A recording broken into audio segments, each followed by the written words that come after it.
Hello student, welcome to my channel. तो बेटा हम लोग क्या डिस्कस कर रहे थे? रिस्पायरेशन चल रहा था, ठीक है। अब देखिए फटाफट हम लोग क्लियर करते हैं कि जो रिस्पायरेशन हम लोग का चल रहा था, रिस्पायरेशन में हम लोगों ने डिस्कस किया था इसके पहले क्रेब्स साइकिल, ग्लाइकोलिसिस, ये हमारा हो गया है। बेटा आज हम डिस्कस करेंगे एक बहुत इंपॉर्टेंट टॉपिक है जो अक्सर नहीं बताया जाता है और वो अक्सर क्वेश्चन पूछा जाता है किसी भी कॉम्पिटिटिव एग्जाम में, चाहे वो नीट हो चाहे कोई भी हो। तो वहां पे ये पूछा जाता है कि किस कंडीशन में, ठीक है, किस कंडीशन में जो क्रेब्स साइकिल होती है उसमें 38 एटीपी बनता है और किस कंडीशन में क्रेब्स साइकिल में 36 एटीपी बनते हैं, ठीक है। तो इसी टॉपिक को आज हम लोग डिस्कस करेंगे एक छोटे से वीडियो में, ठीक है। तो हम आपसे कहेंगे बेटा कि अगर आपको वीडियो अच्छा लगे, ठीक है, चीज़ें क्लियर हो रही हैं, तो आप इस चैनल को लाइक करें, सब्सक्राइब करें। उससे क्या होता है कि हम लोग को एनर्जी मिलती है ताकि हम आपको और अच्छी वीडियो डालते रहें। बाकी अगर कोई और टॉपिक पढ़ना हो तो आप कमेंट बॉक्स में लिखें, हम ज़रूर उसको स्टार्ट करेंगे। जैसे एक बच्चे ने कहा डाइजेशन, तो डाइजेशन हम नेक्स्ट वीक से स्टार्ट करेंगे, ठीक है। और भी कोई टॉपिक आप चाहते हैं, कोई डाउट हो, कोई प्रॉब्लम हो, तो हमारा नंबर भी नीचे दिया हुआ है, आप उस पर कॉन्टेक्ट कर सकते हैं। जो भी प्रॉब्लम है हम आपको पूरा हेल्प करेंगे, ठीक है। चाहे आपको सीट चाहिए या जो भी चाहिए, सब कुछ आपको मिलेगा और सब कुछ फ्री ऑफ कॉस्ट है, ठीक है। कोई प्रॉब्लम नहीं है, बस आप बताते रहें और हम आपको पूरा वो करते रहेंगे, ठीक है। बस एक काम मत भूलिएगा, लाइक और सब्सक्राइब, क्योंकि यही हमें चाहिए आप लोग से, ठीक है। चलिए हम लोग स्टार्ट करते हैं। आज हम लोग क्या स्टार्ट करेंगे? Electron shuttle, electron shuttle discuss करेंगे। अब देखिए जब हम बात करते हैं इलेक्ट्रॉन शटल होता क्या है, तो आपको हम बताए थे कि इलेक्ट्रॉन शटल का मतलब क्या हो गया कि जो हमारे बनते हैं, क्या बनता है, एटीपी और 36, 38, ये कैसे आते हैं, इसके लिए हम लोग डिस्कस करेंगे। सबसे पहली कंडीशन, यह इलेक्ट्रॉन शटल कहां पे पाया जाता है, तो आप एक पॉइंट नोट करेंगे, प्रेजेंट इन यूकैरियोटिक सेल। कहां पे प्रेजेंट होता है इलेक्ट्रॉन शटल? आपका यूकैरियोटिक सेल में प्रेजेंट होता है, ठीक है। अब हम बात करते हैं इसमें होता क्या है, तो आप ध्यान दीजिएगा।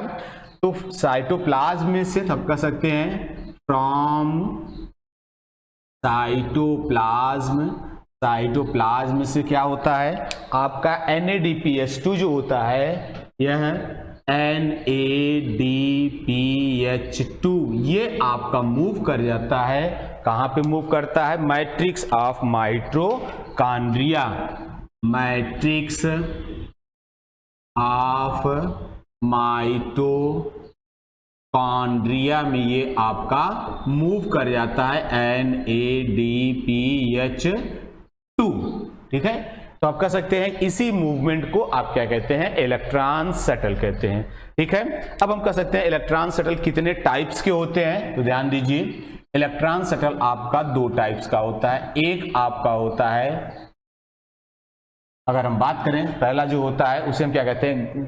Glycerol phosphate shuttle. तो पहला क्या होता है? ग्लिसरॉल फॉस्फेट शटल, पहला होता है आपका ग्लिसरॉल फॉस्फेट शटल। दूसरा आपका क्या होता है? Malate aspartate electron shuttle, malate aspartate electron shuttle, ये आपका होता है सेकेंड। चलिए अब हम इसे डिस्कस करते हैं, दोनों में क्या होता है समझिए। तो हमने क्या लिखा? साइटोप्लाज्म से मूवमेंट होता है, कहां पे? माइटोकॉन्ड्रिया में, उसी को हम क्या कहते हैं? इलेक्ट्रॉन शटल कहते हैं। तब देखिए कैसे क्या होता है, तो हम एक छोटा सा फिगर ड्रॉ करेंगे। जैसे अगर हम ये कह दें, पहले तो ये हम कर लेते हैं, आइए तो हम पहले देखते हैं कौन सा, पहले हम लोग देखते हैं ग्लिसरॉल फॉस्फेट शटल। पहले हम इसको देखते हैं, आइए इसको देखते हैं कैसे क्या होता है इसमें।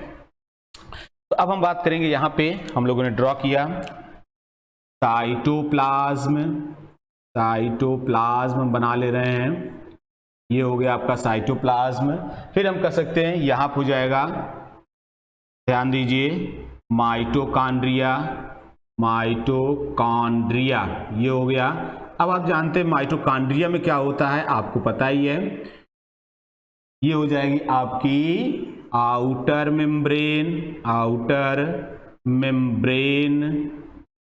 इसके बाद हम जानते हैं आउटर मेम्ब्रेन के बाद क्या होता है, peri mitochondrial space, peri mitochondrial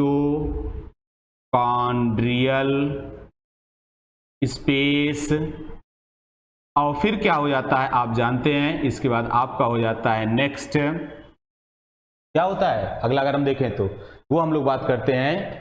तो ये दिख रहा है, हाँ दिख रहा है, हम जस्ट देख लेते हैं। हाँ चलिए दिख रहा है आपका, ठीक है। चलिए देखिए बेटा, अब आपको ये ध्यान देना है कि ये आपका क्या हो गया, दूसरा नंबर 1 मैलेट एस्पिरेट सटल, ठीक है। तो अब देखिए इसमें क्या होता है कि यहां पर आपको बताया गया कि डाइहाइड्रोक्सीस्टोन फास्फेट कन्वर्ट होता है ग्लिसरॉल फास्फेट में, और उसी समय NADPH2 का फॉर्मेशन होता है। अब ये ग्लिसरॉल फास्फेट आपका साइटोप्लाज्म से कहां पे आता है, माइटोकॉन्ड्रिया में। माइटोकॉन्ड्रिया में आने के बाद ये बनाता है फिर वही डाइहाइड्रोक्सीस्टोन फास्फेट, और उसी समय FADH2 का फॉर्मेशन करता है। और यह FADH2 आपका चला जाता है इलेक्ट्रॉन ट्रांसपोर्ट चेन में, मतलब ETS में। अब इससे हम कह सकते हैं तो 2 NADPH2 से देखिए कितना बना, 2 FADH2 बना, और एक FADH2 से 2 ATP बनते हैं। तो टोटल अगर हम बात करें तो 4 ATP बने, इसलिए क्रेब्स साइकिल में आपका कितना होता है, 36 ATP होता है, ठीक है। आगे आइए, अब हम बात करते हैं second condition, malate aspartate electron shuttle में क्या होता है, वही condition, cytoplasm, outer membrane, peri membrane space, inner membrane, matrix, और ये आपका क्या है, माइटोकॉन्ड्रिया। यहां पे देखिए ऑक्सैलोएसिटिक एसिड आपका होता है। ऑक्सैलोएसिटिक एसिड क्या करेगा, तुरंत आप कह सकते हैं कि ये बनाता है मैलेट, मैलेट के बाद बनता है NADPH2 और NADP।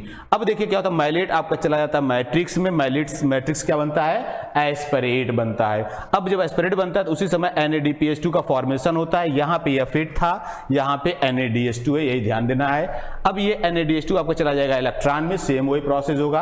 और यह आपका जो बना हुआ है एस्पिरेट, यह एस्पिरेट आ जाएगा कहां पे, साइटोप्लाज्म में, एस्पिरेट आ गया साइटोप्लाज्म में, और इससे फिर बन जाएगा OAA, ऑक्सैलोएसिटिक एसिड। तो ओवरऑल हम अगर बात करते हैं तो आपसे ये पूछा जाता है कि क्रेब्स साइकिल में किस कंडीशन में 36 ATP होगा, किस कंडीशन में 38 ATP होगा। तो आपको यही ध्यान देना है कि जब क्रेब्स साइकिल में ग्लिसरॉल फास्फेट सटल यूज होगा तो वहां पे 2 मॉलिक्यूल FADH2 बनते हैं, जिससे 36 ATP का फॉर्मेशन होता है। लेकिन अगर वहां पे malate aspartate electron shuttle use होगा तो वहां पे कंडीशन क्या होती है कि 2 मॉलिक्यूल आपके NADPH2 बनते हैं, और एक से आपका क्या होता है आप जानते हैं 3 ATP निकलते हैं। तो टोटल कितना हो जाएगा, 6। तो आप देख रहे हैं यहाँ पे 4 हैं तो 36 हो जाएगा, यहाँ पे 6 है तो 38। बाकी हम लोग बैलेंस शीट जब डिस्कस किए थे तो वहां पे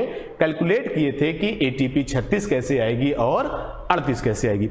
चलिए अब इसी के साथ एक चीज और ध्यान देते हैं, जो अक्सर पूछा जाता है कि ये आपका जो सटल होता है ये कहां पे पाया जाता है, किस सेल में पाया जाता है। आप नोट कर लेंगे, यह आपका केवल प्रेजेंट होता है brain and muscles, brain and muscles में ये प्रेजेंट होते हैं ओनली, ठीक है। अब हम बात करेंगे, ध्यान दीजिए, कभी अगर पूछ दिया जाए ब्रेन और मसल्स में जब क्रेब्स साइकिल चलेगा तो कितने ATP, 36। क्यों, क्योंकि ग्लिसरॉल फास्फेट सटल यूज होता है। लेकिन अगर हम बात करते हैं कि यहां पे कौन कौन सी सेल होगी, तो आप यहां पे ध्यान देंगे, यहां पे जो आपकी सेल होती है वो यूकैरियोटिक सेल होता है। तो आप कह सकते हैं ईच यूकैरियोटिक सेल, या सभी यूकैरियोटिक सेल में क्या हो जाएगा आपका, मैलेट एस्पिरेट इलेक्ट्रॉन सटल। तो आप लिखेंगे ईच यूकैरियोटिक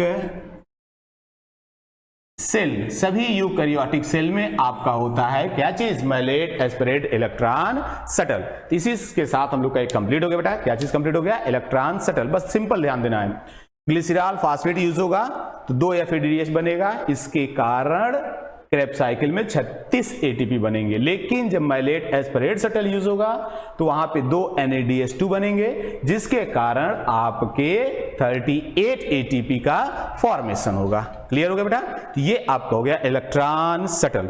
अब इसी के साथ थोड़ा सा और हम लोग देखते हैं नेक्स्ट कंडीशन, चलिए उसको भी हम लोग देख लेते हैं कि जो क्रेब साइकिल होती है वहां पे नंबर ऑफ वाटर मॉलिक्यूल कितने यूज होते हैं। चलिए उसको हम लोग डिस्कस कर लेते हैं।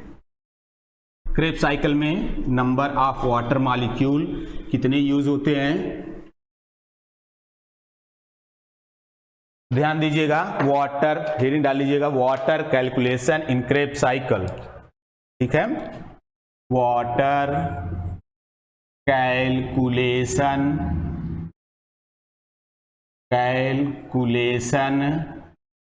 इन क्रेब साइकिल। क्रेब साइकिल में क्या हो जाएगा, वाटर का कैलकुलेशन करेंगे। चलिए हम लोग नोट करते हैं, सॉरी क्या कह सकते हैं, वाटर कैलकुलेशन आपका होता है कितना होगा। पहले हम देखेंगे ग्लाइकोलिसिस में कितने बनते हैं। ग्लाइकोलिसिस में कितने आपके वाटर बन जाते हैं, तो आप ध्यान देंगे यहां बनते हैं 2H2O वाटर आपको बनता है, 2 मॉलिक्यूल वाटर बनता है। क्रेब साइकिल में कितने बनते हैं, तो आप लिखेंगे Krebs cycle plus inter link reaction दोनों मिला करके जो वाटर मॉलिक्यूल बनते हैं 10 मॉलिक्यूल बनते हैं। कितने बनते हैं, 10 मॉलिक्यूल बनते हैं। तो हम कह सकते हैं टोटल कितने बन गए बेटा, टोटल मॉलिक्यूल कितने बन गए, 12 मॉलिक्यूल आपके एक मॉलिक्यूल ग्लूकोज में ये आपके यूज होते हैं।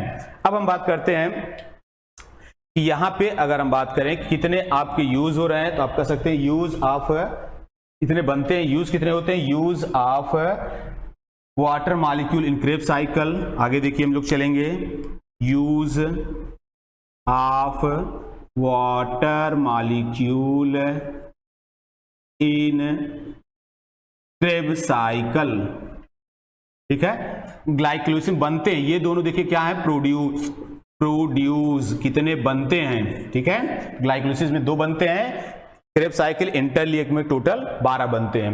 अब हम बात करते हैं आगे यूज कितने होते हैं इन क्रेब साइकिल, तो आपके यूज हो जाते हैं 6 वाटर मॉलिक्यूल। ये ध्यान दीजिएगा, क्रेब साइकिल में 6 यूज होते हैं। इसके बाद हम बात करें नेट गेन कितने का हो गया, तो आप कह सकते हैं net gain of water molecule कितना हो जाएगा बेटा, 12 में से 6 निकाल देंगे तो आपको पता है 6 वाटर मॉलिक्यूल का गेन होता है। किसमें, एक मॉलिक्यूल आप ग्लूकोज को ब्रेक कर रहे हैं, तो हम कह सकते हैं कि एक मॉलिक्यूल आपका 1 मॉलिक्यूल क्या होगा, ग्लूकोज को पूरा ऑक्सीडाइज करने में या उसको पूरा ब्रेक करने में जो वाटर मॉलिक्यूल रिलीज होते हैं कितने होते हैं, 6H2O आपके रिलीज होते हैं, ठीक है। ये ध्यान दीजिएगा। प्रॉफिट कितने का होता है, 6 का होता है। तब ध्यान दीजिए कभी क्वेश्चन आ जाए कि ग्लाइकोलिसिस में कितने वाटर मॉलिक्यूल बनते हैं, 2 बनते हैं। क्रेब साइकिल में कितने और इंटरलिंक में कितने बनते हैं, 10 बनते हैं। और वाटर मॉलिक्यूल क्रेब साइकिल में यूज कितने होते हैं, 6 यूज होते हैं। तो नेट गेन कितने का हुआ, 6 वाटर मॉलिक्यूल का, ठीक है बेटा। तो ठीक है, ये चैप्टर हम लोग कंप्लीट हो गया ये टॉपिक। अब हम लोग आएंगे नेक्स्ट टॉपिक में, इलेक्ट्रॉन ट्रांसपोर्ट चेन। किसी को कोई प्रॉब्लम हो, कोई डाउट हो तो हमारे कमेंट बॉक्स में लिखें और बताएं, हम वो डिस्कस करते हैं, ठीक है। चैनल को लाइक करना, सब्सक्राइब करना न भूलें, ठीक है। फिर मिलते हैं हम लोग नेक्स्ट क्लास में। थैंक्स।